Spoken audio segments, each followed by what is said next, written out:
कृष्ण हरी जय जय राम कृष्ण हरी हरे जय जय राम कृष्ण हरी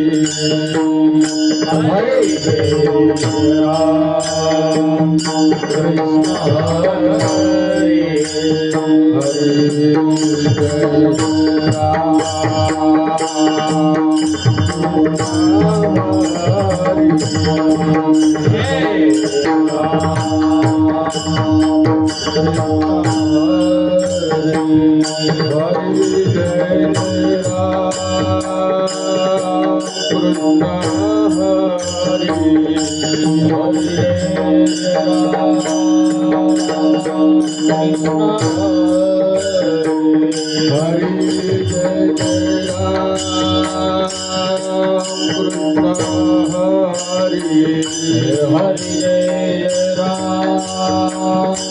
कृष्ण हरी हरे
बहुधा सुकृताची जोडी म्हणून विठ्ठली आवडी म्हणून विठ्ठली आवडी म्हणून विठ्ठली आवडी रे पहा विठ्ठला बलवा पहा विठ्ठला बलवा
आता तरी पुढे हाची उपदेश आता तरी पुढे हाची उपदेश आता तरी पुढे हाची उपदेश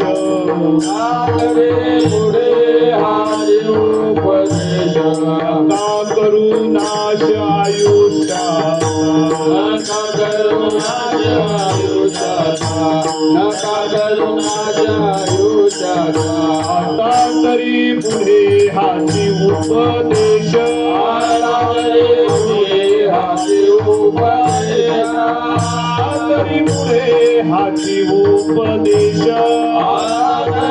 पुढे हाची उपदेश नका करू नाश आयुष्याचा करू नाश आयुष्याचा नका करू नाश आयुष्याचा सकळांच्या पाया माझे दंडवत सकळांच्या पाया माझे दंडवत सकळांच्या पाया माझे दंडवत सकळांच्या पाया माझे दंडवत आपुल्याले चित्त शुद्ध करा आपुल्याले चित्त शुद्ध करा आपुल्याले चित्त शुद्ध करा हितते करावे देवाचे चिंतन हितते करावे देवाचे चिंतन हितते करावे देवाचे चिंतन हितते करावे देवाचे चिंतन करुया मन एकविध करुया मन एकविध करुया मन एकविध सकळांच्या पाया माझे दंडवत सकळांच्या पाया माझे दंडवत सकळांच्या पाया माझे दंडवत सकळांच्या पाया माझे दंडवत आपुलाले चित्त शुद्ध करा आपुलाले चित्त शुद्ध करा आपुलाले चित्त शुद्ध करा तुका म्हणे लाभ होय तो व्यापार तुका म्हणे लाभ होय तो व्यापार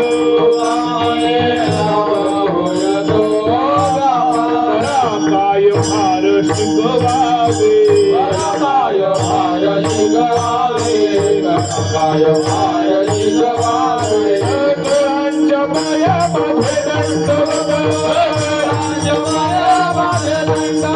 सकळांच्या पाया माझे दंडवत सकळांच्या पाया माझे दंडवत आपुलाले चित्त शुद्ध करा आपुलाले चित्त शुद्ध करा आपुलाले चित्त शुद्ध करा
आता तरी पुढे आजी उपदेश आता तरी पुढे आजी उपदेश आता तरी पुढे हाची उपदेश आता तरी पुढे हाची उपदेश आता तरी पुढे आजी उपदेश आता तरी पुढे आजी उपदेश आता तरी पुढे हाची उपदेश आता तरी पुढे हाची उपदेश नका करुणाच आयुष्याचा नका करुणाच आयुष्याचा सगळ्यांचा पाया माझे दंडवत बाया माझे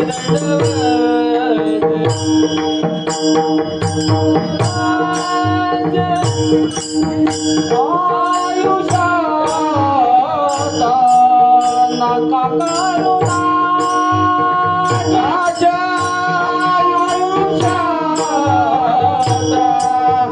सगळ्याच्या पायाला माझे दंडवत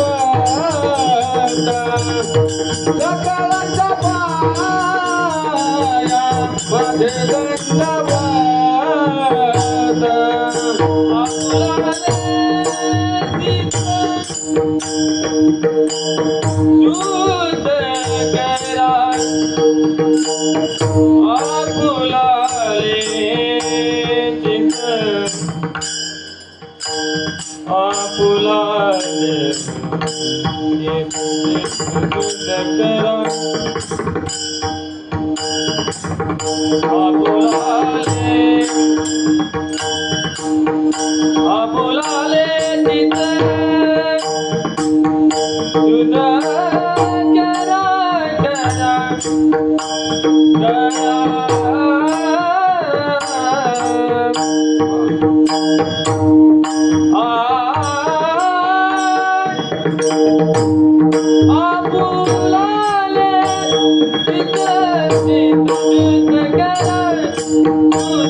आता तरी पुढे हाची उपदेश नका करू नाश आयुष्याचा सकळांच्या पाया माझे दंडवत आपुल्याले चित्त शुद्ध करा हित ते करावे देवाचे चिंतन करो नियामन एकविध सकळांच्या पाया माझे दंडवत आपुल्याले चित्त शुद्ध करा तुका म्हणेला होय तो व्यापार करा काय फार शिकवावे सकळांच्या पाया माझे दंडवत आपुल्याले चित्त शुद्ध करा तुझ्या मंदिरी अर्थ जीवास तृप्ती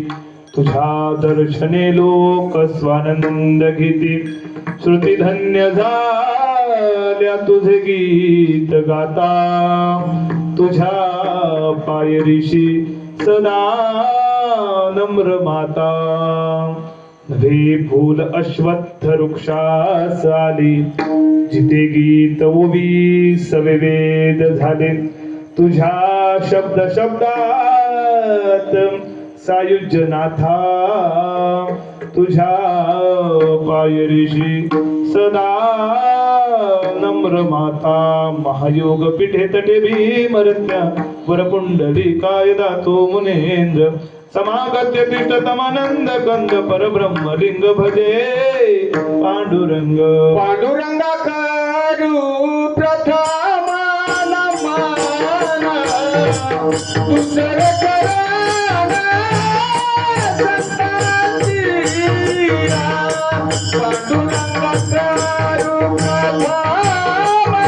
पांडुरंगा करू प्रथम नमन दुसरे करण संतांचिया पांडुरंगा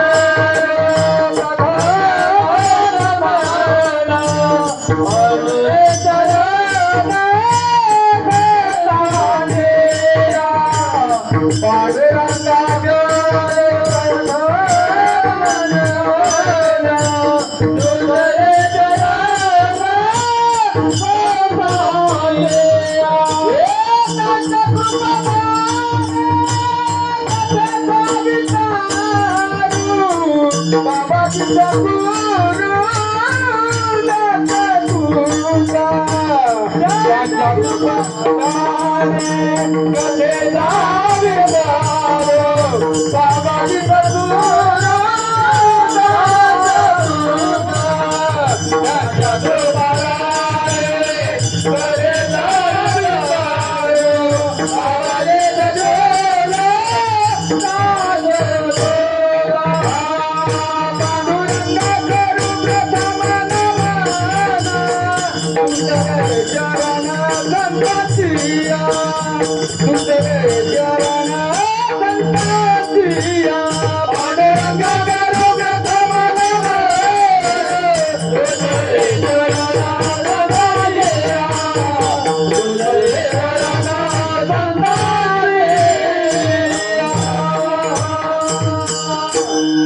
पांडुरंगा करो प्रथम नमन दुसरे चरण संतांचिया त्यांच्या कृपादाने कथेचा विस्तारू बाबाजी सद्गुरु दास तुका ओम नमो ज्ञानेश्वरा ओम नमो ज्ञानेश्वरा ज्ञानेश्वरा ओम नमो ज्ञानेश्वरा ज्ञानेश्वरा ओम नमो ज्ञानेश्वरा ज्ञानेश्वरा ओम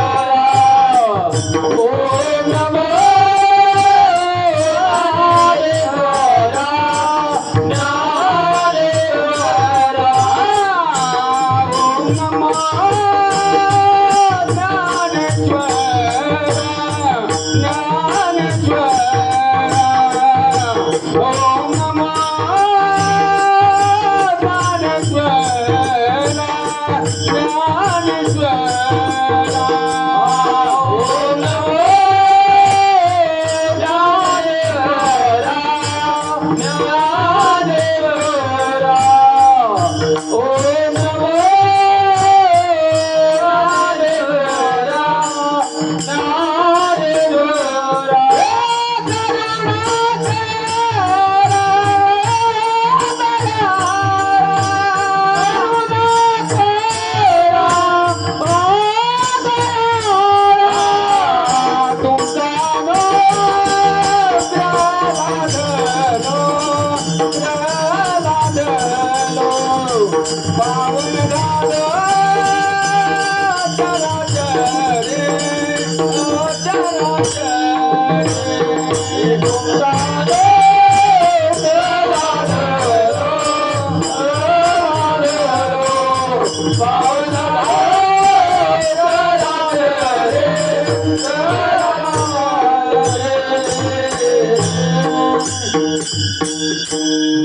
ओम नमो ज्ञानेश्वरा करुणा करा दयाला तुमचा अनुग्रह लाधलो पावन झालो चराचरी जयांचे केले स्मरण होय सकळ विधीचे अधिकरण तेची बंधू श्री चरण श्री गुरूंचे ते नमस्कारुणी आता माईकला काय हलवायची गरज नाही तसा आवाज आहे तसा राहू दे मध्ये मध्ये कमी केलं की सगळ्यांचा ताळमेळ बिघडून जातो त्यामुळे जसं आहे तसं ठीक आहे दयांचे केली स्मरण होय सकळ विद्येचे अधिकरण तेची बंधू श्री चरण श्री गुरूंचे ते नमस्कार आता अखिल कोट ब्रह्मांड नायक आकार करुणा पंढरीचे पांडुरंग राया पांडुरंगाचे प्रेम भंडार श्री संत नामदेव महाराज जाळोनी संसार बैसला अंगणे असे संसार करत असता हे प्रपंच करत असता मायबापो परमेश्वर आपलासा करून घेणारे नवे नवे तर या वारकरी संप्रदायाच्या कळस्थानी विराजमान असलेले देऊगावचे सुप्रसिद्ध साधू संत जगद्गुरु तुकोबाराय या तुकोबारायांचा या भूतळावरती जन्माला आलेल्या जड जीवाचा उद्धार व्हावा यासाठी उपदेशपर प्रकरणातील अभंग आजच्या सेवेकरिता निवडलेला आहे. विठ्ठल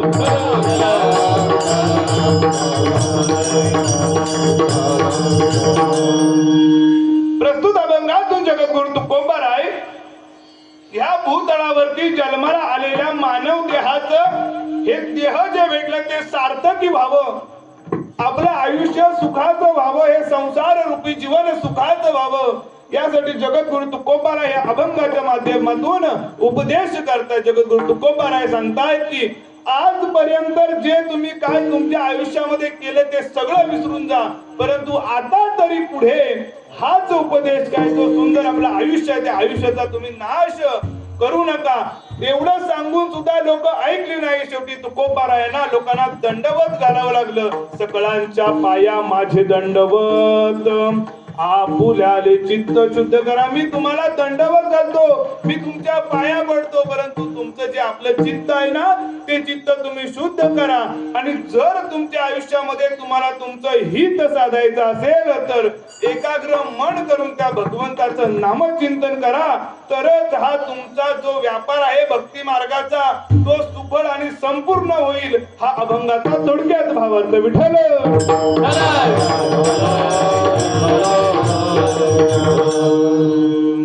अनेक साधू संतांच्या पदस्पर्शाने पावन झालेली नवे नवे तर छत्रपती शिवाजी महाराजांच्या पदस्पर्शाने पावन झालेली ही महाराष्ट्राची भूमी आणि याच महाराष्ट्राच्या भूमीतून भगवान परशुरामाच्या पदस्पर्शाने पावन झालेले हे आपलं कोकण आणि याच कोकणातील रत्नागिरी जिल्ह्यातील दापोली तालुक्यातील देवाच्या डोंगराच्या कुशीत वसलेलं हे आपलं मायबापो सातेरे गाव आहे.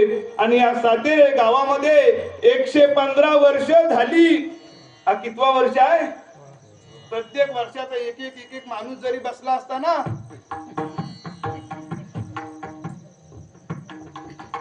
115 वर्ष झाली हा अखंड हरिनाम सप्ताह आपला चालू आहे. आणि ह्या वर्षी कितवा? हा 116वा वर्ष. आणि ह्या 116व्या वर्षाची तिसऱ्या दिवसाची कीर्तन रूपी सेवा.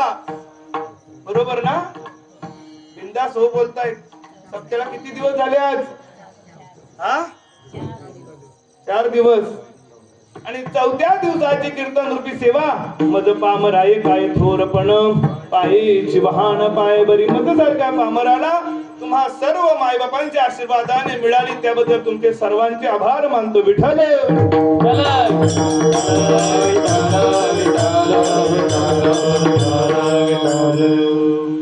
आता वाजलेत खूप. वाजले किती? 11:45. 10 मिनिटं घड्याळ मुद्दाम पाठी ठेवलाय की तो चुकून राहिला हे मला आपल्या कमिटीला माहित असेल. परंतु जरी गाडी लेट सुटली असली तरी टायमात स्टेशनला पोहोचल्याशिवाय राहणार नाही. तुम्ही काही काळजी करू नका. काल जरी महाराजांनी 12 वाजले असले तरी आज तुमचे 12 मी वाजवणार नाही. परंतु सेवेला घेतलेला अभंग जगद्गुरु तुकोबारायांचा आहे. तुकोबाराय या अभंगातून उपदेश करतात. आता उपदेश कोणी कुणाला करावं तर माय बापू हो उपदेश करणारा हा श्रेष्ठ असला पाहिजे, तो ज्ञानी असला पाहिजे, तो वयाने मोठा असला पाहिजे. परंतु माझे जगद्गुरु तुकोबारायांचा जर विचार केला तर जगद्गुरु तुकोबाराय सामान्य मायबाप नव्हते. साक्षात पंढरीच्या पांडुरंगानं जगद्गुरु तुकोबारायांना विमान घेऊन न्यायला यावं आणि माझ्या जगद्गुरु तुकोबारायांनी सदेह वैकुंठ गमन करावा एवढे माझ्या तुकोबारायाची ख्याती होती. तुकाराम महाराज केवढे होते? तुका केवडा केवडा तुका आकाश एवढी ज्यांची ख्याती होती ते तुकोबाराय आपल्याला उपदेश करताय. माय बापू उपदेश करणारा आज सामान्य मायबापू नाही, सामान्य संत नाहीत, परंतु उपदेश करणारा हा सुद्धा मायबापू आपल्या ह्या जीवनामध्ये जर बघायला गेलो ना, तर हल्लीच्या युगामध्ये प्रत्येक जण एकमेकावरती उपदेश करत असतो, मीच मोठा, माझंच ऐका. परंतु जर आपण बघायला गेलं तर तो उपदेश करणारा पात्र असला पाहिजे. आता पात्र म्हणजे काय हो, माहित आहे तुम्हाला काय? पात्र म्हणजे जर आपण बघायला गेलं तर पात्र म्हणजे तो त्या लायक असला पाहिजे उपदेश करण्याच्या. इकडे लोकांना सांगायचं ब्रह्मज्ञान आणि घरात ऐकूच्या शिव्या, तसं नसावं. तो पात्र असला पाहिजे. अपात्र असलेला चालणार नाही, तसा तो त्या उपदेश करण्याचा लायक असला पाहिजे. आता लायक आणि नालायक यातला फरक सगळ्यांना माहित आहे. आता संजोग महाराज इथे बकवास वाजवतायत, ते त्या बकवास वाजवण्याच्या लायक आहेत. आता ती बकवास मला वाजवा जमत नाही म्हणजे मी कोण? बिनधास्त नालायक बोलताय. आता नालायक ही काय शिव्या आहे का हो? नाही ना, नालायक मी त्या लायकीचाच नाही.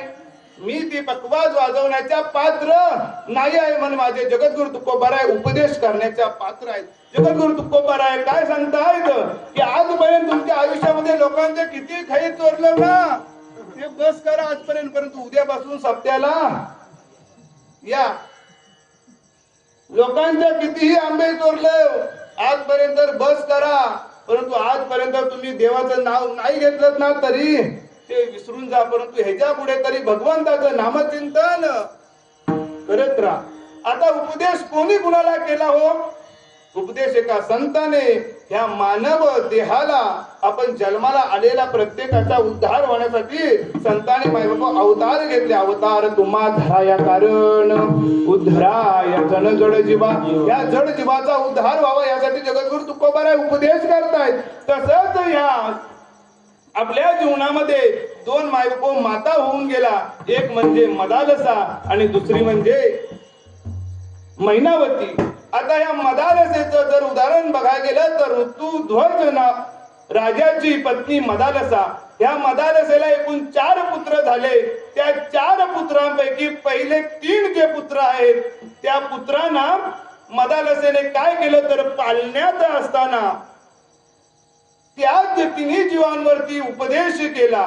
उपदेश मदालसा देह निर्मिला कैसा, आला से कवन्या वाटे मातेची या गर्भवासा, जो पंत उकटारे चुकलासी कर्म पोटा, अविचार बुद्धी तुझी पुत्र राया जटा, पडिये गामदालसा सोहम जो जो रे बाला. काय त्या मदालसेने सांगितलं आपल्या मुलांना?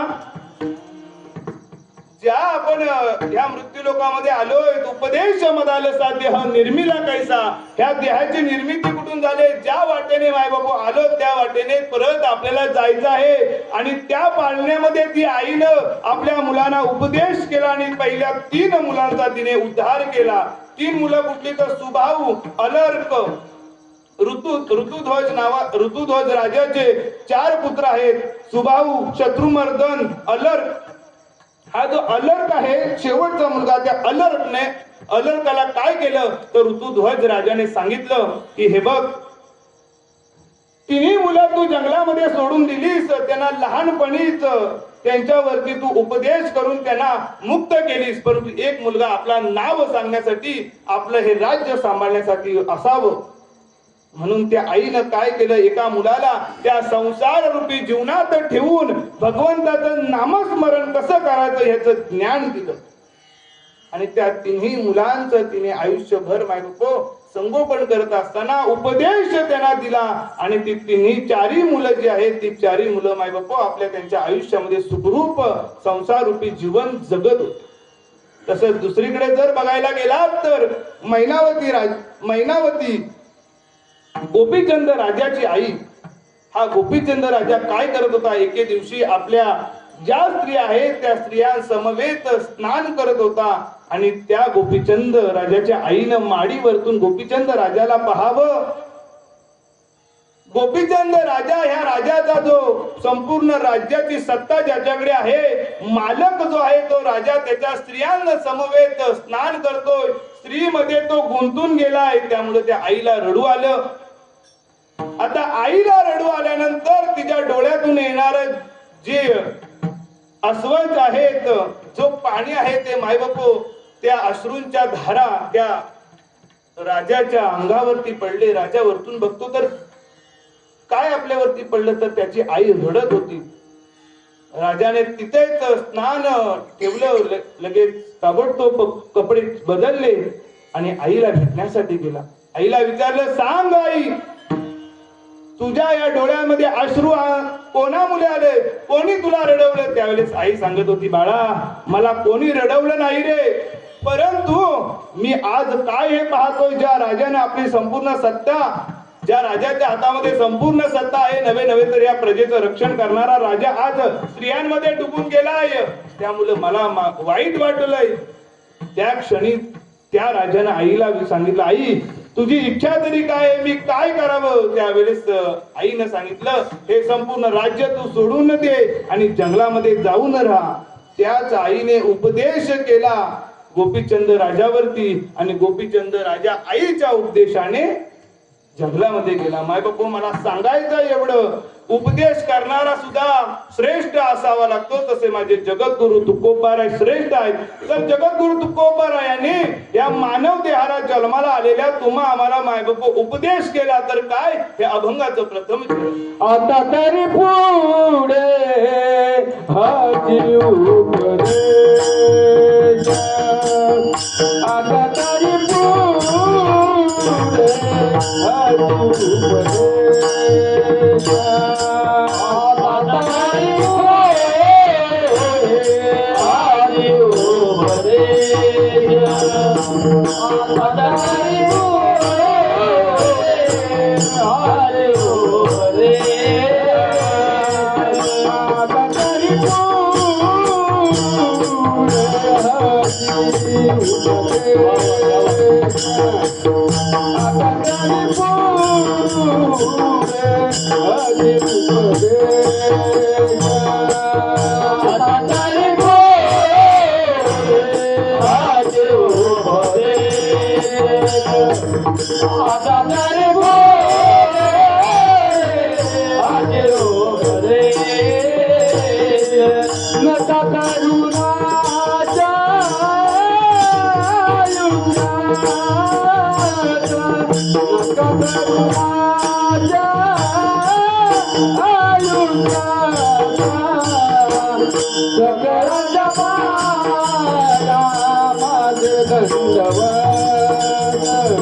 जगद्गुरु तुकोबाराय अभंगाच्या माध्यमातून प्रथम चरणामध्ये सांगतायत की आजपर्यंत तुम्ही तुमच्या आयुष्यामध्ये जे काही केलेत ना, जे काही पाप केले ते सगळे विसरून जा. परंतु आता तरी पुढे हाच उपदेश, कोणता उपदेश, की जो आपल्याला आयुष्य मिळालं ना, त्या आयुष्याचा नाश करून घेऊ नका.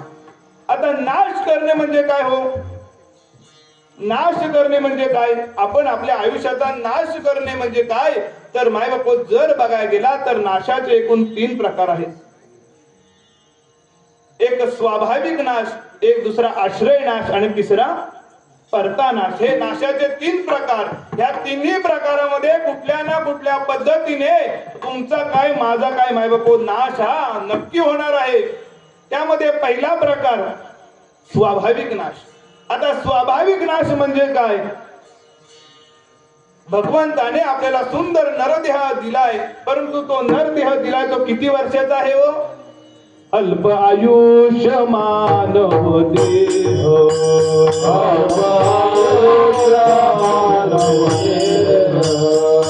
जगमिले ते अर्धी रात्र खाय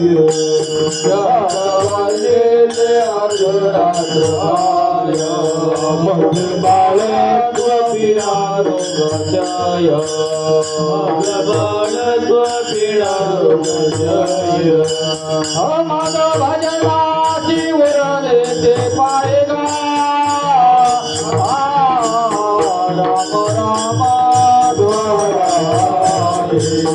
राम राम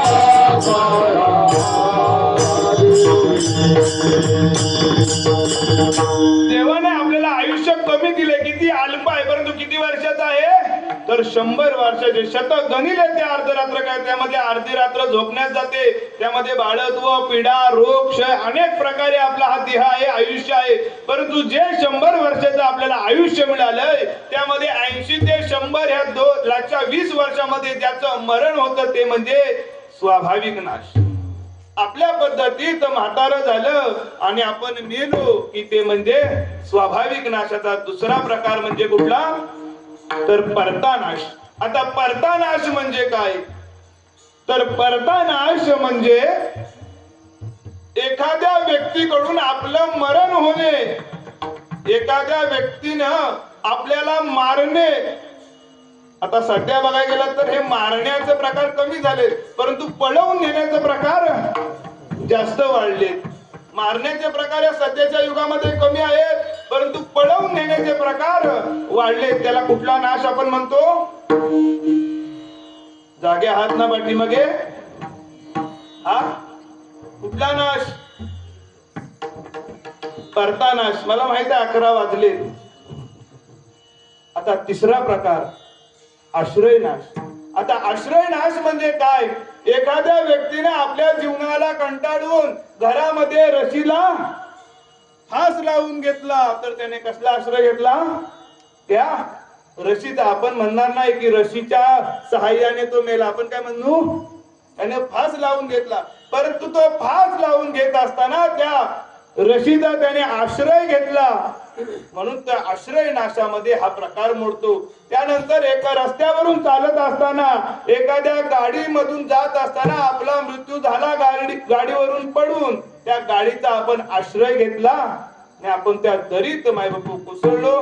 हे सगळे प्रकार कुणाचा ना कुणाचा आश्रय. महाराज कीर्तन करतोय, चुकून माईकला शॉक, ह्या स्टँडला करंट लागला आणि महाराजाला शॉक बसला तर महाराज कशाने मेला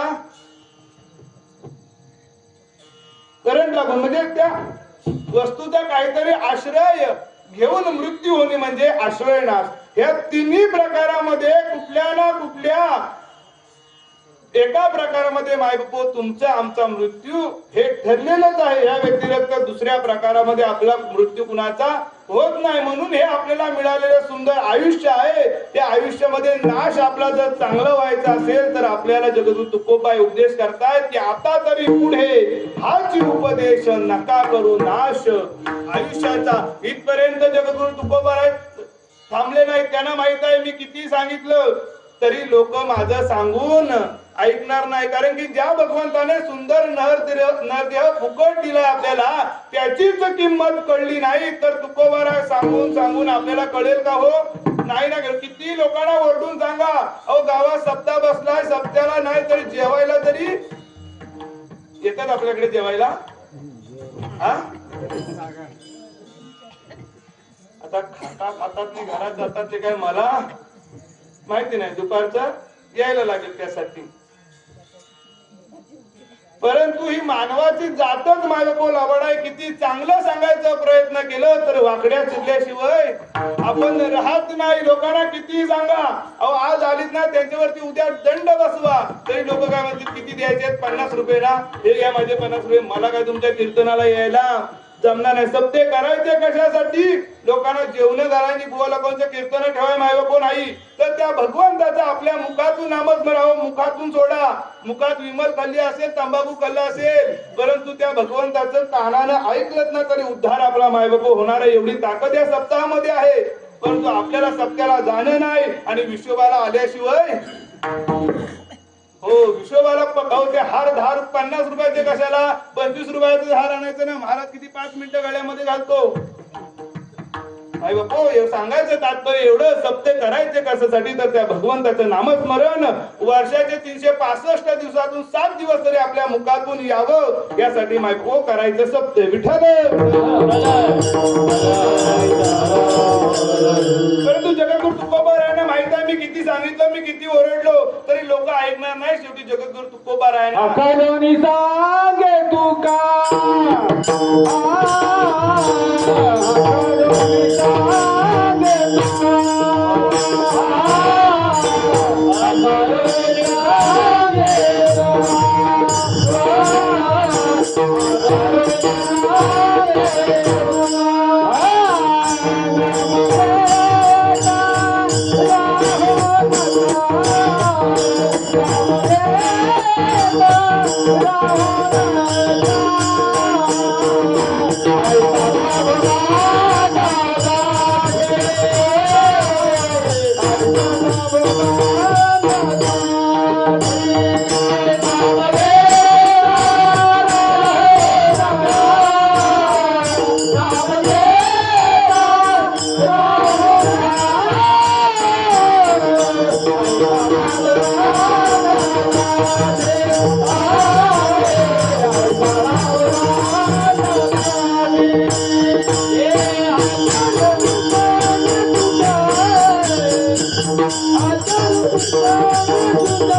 जगद्गुरु तुकोबारायांनी वरडून वरडून सांगितलं की भगवंताचं नाव घेतल्याशिवाय राहू नका. परंतु लोक ऐकायला तयार नाहीत म्हणून साक्षात जगद्गुरु तुकोबारायांना लोकांना शरण यावं लागलं.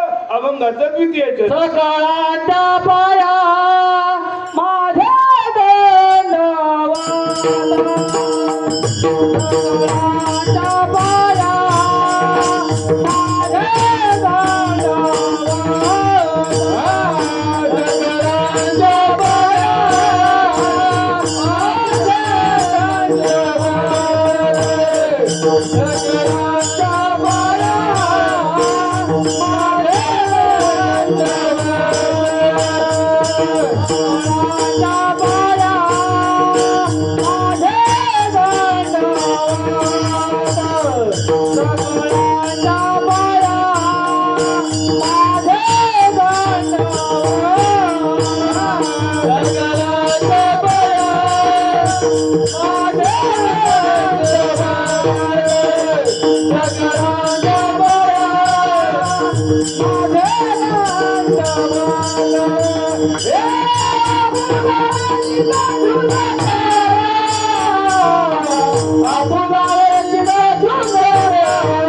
सकळांच्या पाया माझे दंडवत आपुल्याले चित्त शुद्ध करा.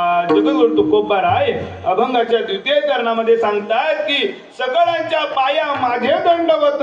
कुणाच्या पाया? सर्वांच्या. गंमत जर मायबापू बघायला गेला तर एकीकडे महावैष्णव ज्ञानोबाराय माझी माऊली प्रतिज्ञा करते काय तर अवघाची संसार सुखाचा करीन आनंदे भरीन तिन्ही लोका.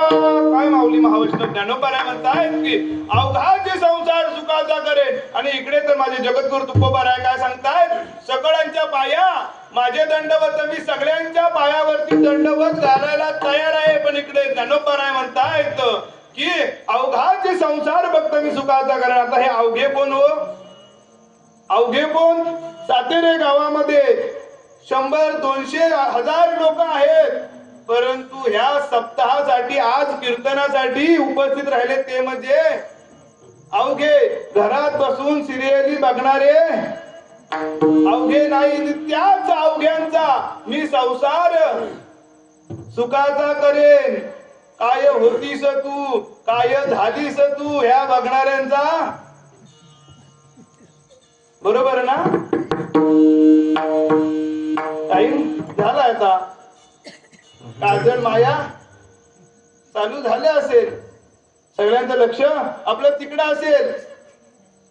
परंतु मायबाबू मला सांगायचंय काय की माऊली महावैष्णव ज्ञानोबा सांगतात मी अवघाचा फक्त संसार सुखाचा करेन. जे हरिपाठाला जे कीर्तनाला येतात त्यांचा संसार सुखाचा करेन. परंतु जगद्गुरु तुकोबा राय या सकळांच्या पायावरती मायबापू सकळांना शरण आलेत. कशासाठी? सकळांच्या पाया माझे दंडवत आपुल्याले चित्त शुद्ध. जे आपलं चित्त आहे ना, चित्त मन ते शुद्ध करायला सांगताय. ते अशुद्ध आहे का हो? आहे अशुद्ध? मग जगद्गुरु तुकोबा राय का सांगता शुद्ध करा? तुम्ही म्हणताय की आपलं मन शुद्ध आहे, आहे की नाही? आहे की नाही मन? प्रत्येकाला मन आहे ना कुठे? झोपरामध्ये. मन हा असा अवयव आहे त्याची ना जागा आपल्याला माहित, ना आपल्याला त्याचा आकार माहित केवढा आहे, परंतु तो आपल्या तुमच्या माझ्या शरीरामध्ये तो आहे. आणि त्या चित्ताला जर आपल्याला काय सांगताय ते जगद्गुरु तुकोबा राय की जो चित्त आहे तो चित्त शुद्ध करा. तर त्या चित्तामध्ये काय भरलेलं आहे माहित आहे आपल्याला का हो? जर शेजारच्यानं गाडी घेतली तर ती आपल्याला बघवत नाही. चुकून शेजारीचा कचरा आपल्यामध्ये अंगण्यामध्ये आला तर त्याचं वाटोळं केल्याशिवाय आपण राहत नाही. आणि बुवा पांढरं कपडं घालून घरातनं बाहेर पडला की मेलेला काय काम धंदा आहे, रोज जाईल नाही तर काय. बरोबर ना? हे चित्त हे मन आपल्याला सांगतय. आणि त्या मनामध्ये त्या चित्तामध्ये आपल्याला जी घाण आहे ती बाजूला करायची आहे. अशुद्ध जे झालंय ते मन शुद्ध करायला सांगतायत. आता तो मन काय करतो? बसलेल्याला सुद्धा कीर्तनात ना उठवून येतो. आता तुम्ही इथे बसलाय मुंबईला, काही क्षणात क्षण म्हणजे क्षण सुद्धा लागत नाही त्याला. ज्याप्रमाणे डोळ्याची पापणी एकमेकाला चिपकावी त्याप्रमाणे आपलं मन आहे ते मन चंचल आहे. आणि जर आपल्या चित्ताला जर आपल्या मनाला समाधान प्राप्त व्हायचं असेल तर आपल्याला काय करावे लागेल? तर माझे जगद्गुरु तुकोबा राय सांगतात सदा नाम घोष करू हारी कथा तेने सदा चित्ता समाधान. या चित्ताला जर समाधान प्राप्त व्हायचं असेल तर आपल्याला त्या भगवंताचं नामस्मरण करणं मायबापो गरजेचं आहे. आता ते नामस्मरण कुणी करायचं? कीर्तनाला बसलेल्यानेच करायचं काय? हो, बसलेल्यानेच करायचं. आता घरात झोपलेले कसे नामस्मरण करतील? नाही करू शकत. परंतु ते नामस्मरण करत असताना जर ते नामस्मरण एक भाव जो मन देवाच्या चरणी ठेवून जर ते नामस्मरण केलं तर आपल्याला आपलं हित साधता येईल. अभंगाचं तिसरं हित ते करावे देवाचे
माझे दंडवत सकाळाला माझा माझे दंडवत सकाळाला माझा माझे दंडवत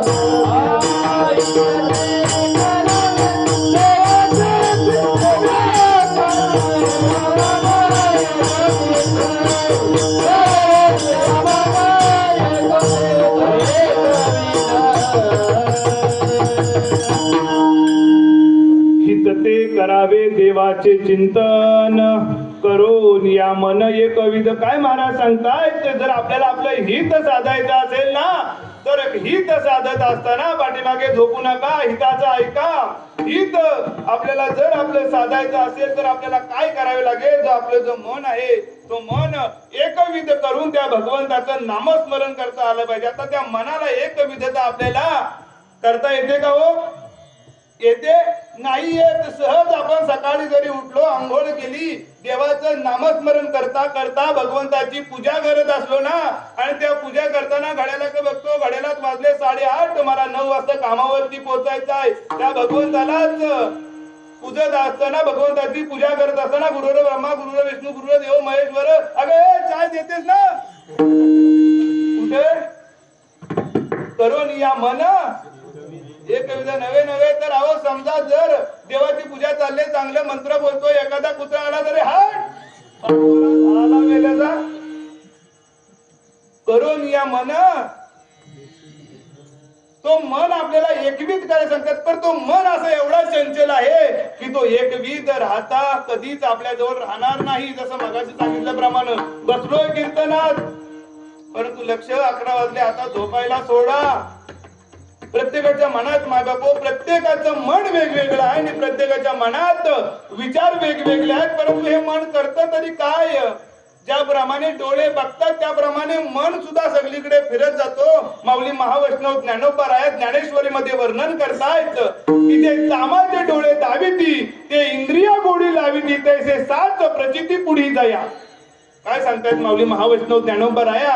हे जे चांबड्याचे डोळे आहेत, ते डोळे ज्या पद्धतीने आपल्याला दाखवतायत त्या पद्धतीने आपल्या जीवाला गोडी लागते. आता समजा मे महिन्याचा सीझन चालू झाला, मे महिन्याच्या सीझन मध्ये रस्त्यातून जात असताना वाटेवरती एखादा कलमाचा झाडाचा जर आंबा असला आणि त्या आंब्यावरती आंबा पिकलेला आहे, आता तो आंबा पिकलेला आहे, खायला आपल्याला पाहिजे, भूक आपल्याला लागले, परंतु तो आंबा आपल्या बरोबर चालत येणार आहे का हो? जिथे आपण उभे आहोत तिथे येणार आहे तो? नाही येणार. तर आपल्याला त्यासाठी काय करावे लागेल? तो आंबा बघितला आपण, कुणी डोळ्याने बघितला, पण त्या मनाला वाटलं की मला खावंसं, त्या जिभेला वाटलं चाकावंसं, परंतु जीभ तिथपर्यंत जाणार आहे का? नाही. तर आपल्याला आपले पाय त्या आंब्यापर्यंत न्यावे लागतील. आता पाय आंबे काढणार आहेत का? पाय आंबे काढणार नाही तर आपल्याला काय करावे लागेल?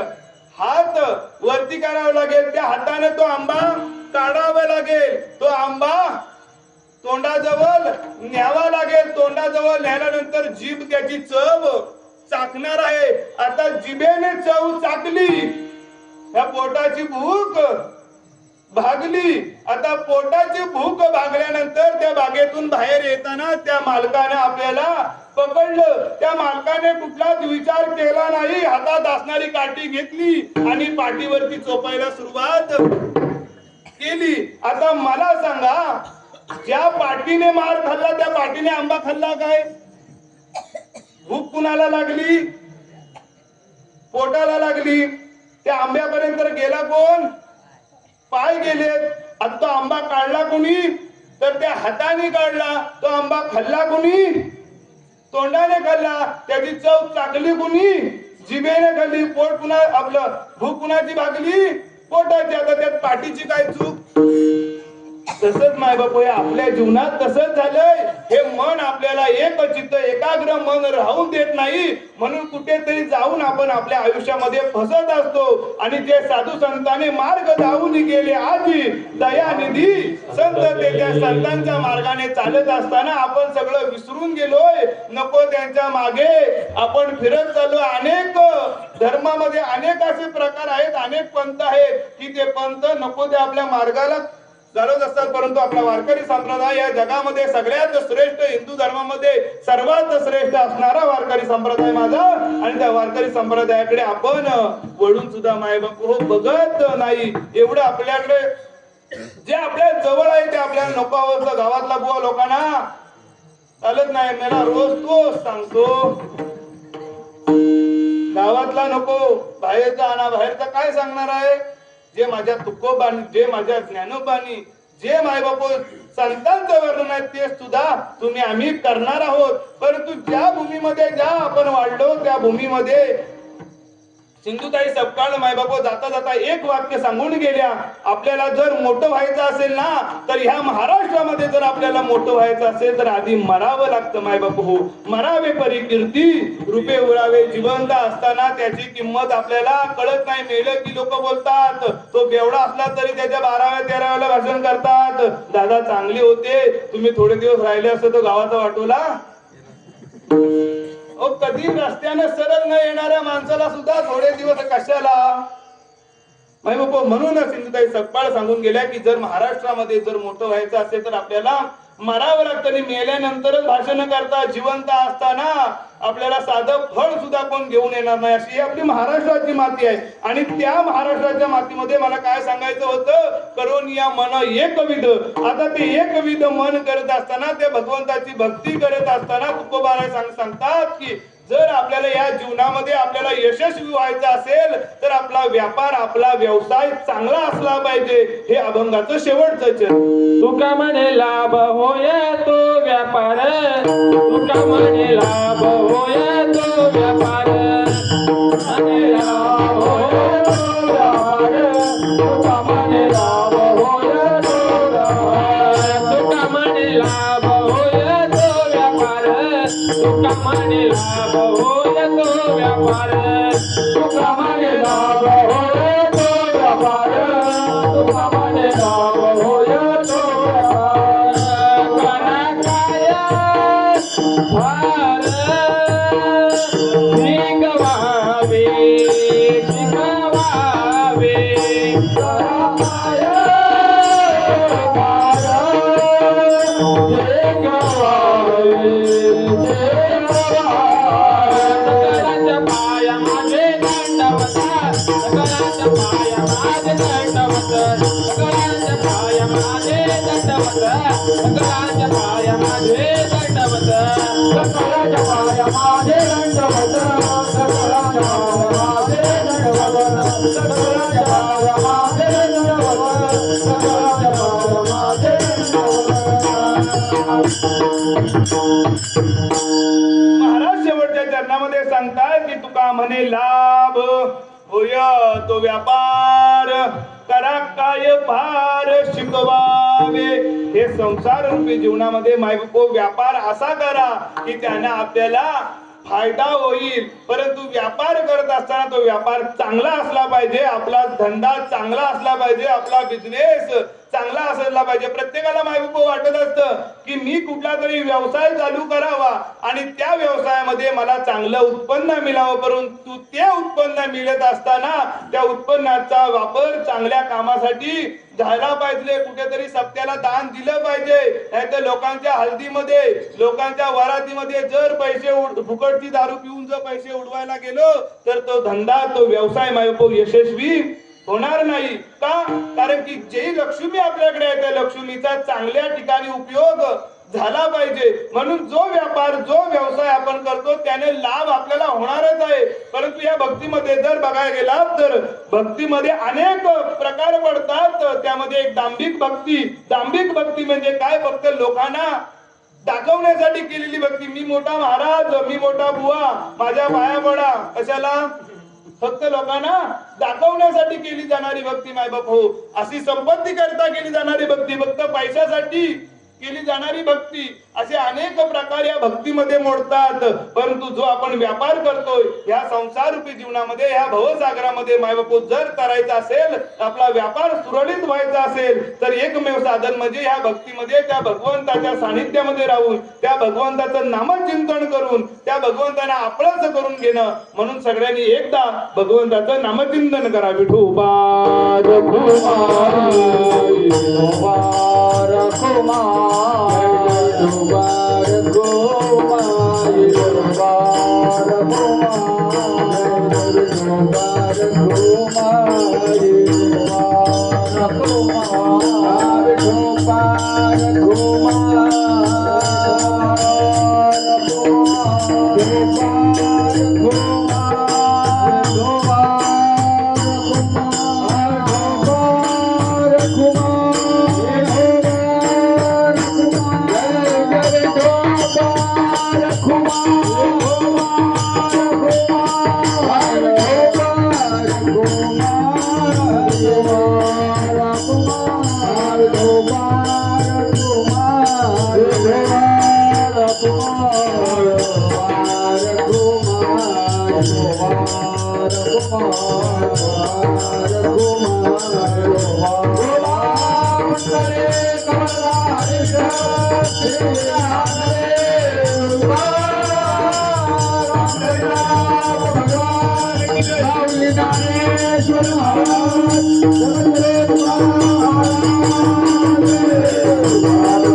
आता तरी पुढे याची उपदेश नका करू नाश आयुष्याचा सकळांच्या पाया माझे दंडवत आपुल्याले चित्त शुद्ध करा हित ते करावे देवाचे चिंतन करून या मन एकविध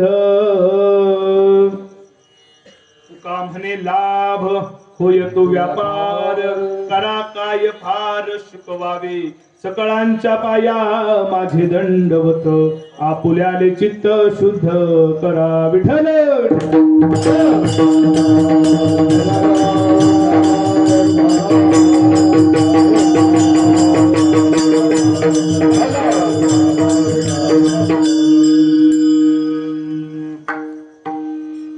गेले अनेक वर्ष ज्यांच्या माध्यमातून हा अखंड हरिनाम सप्ताह मायबाप चालू आहे ते आमचे गुरुवर्य हरिभक्त पारायण विश्वनाथ बाबा यादव यांच्या सानिध्यातून हा अखंड हरिनाम सप्ताह चालू होतोय. अनेक कलाकार अनेक मायबाप लोकांना त्यांनी घडवायचं काम केलंय आणि त्यांच्या ह्या आयुष्यामध्ये हा सप्ताह चालवण्याचं काम आज ते करतायत. संपूर्ण सातेऱ्यातील आपले ग्रामस्थ असेल महिला मंडळ असेल सर्वांचे आभार. त्यानंतर आजच्या सेवेसाठी उपस्थित आमचे मित्र हरिभक्त पारायण संजोग महाराज कदम यांनी सुद्धा मृदुंगाची सेवा केली त्यांचे सुद्धा आभार.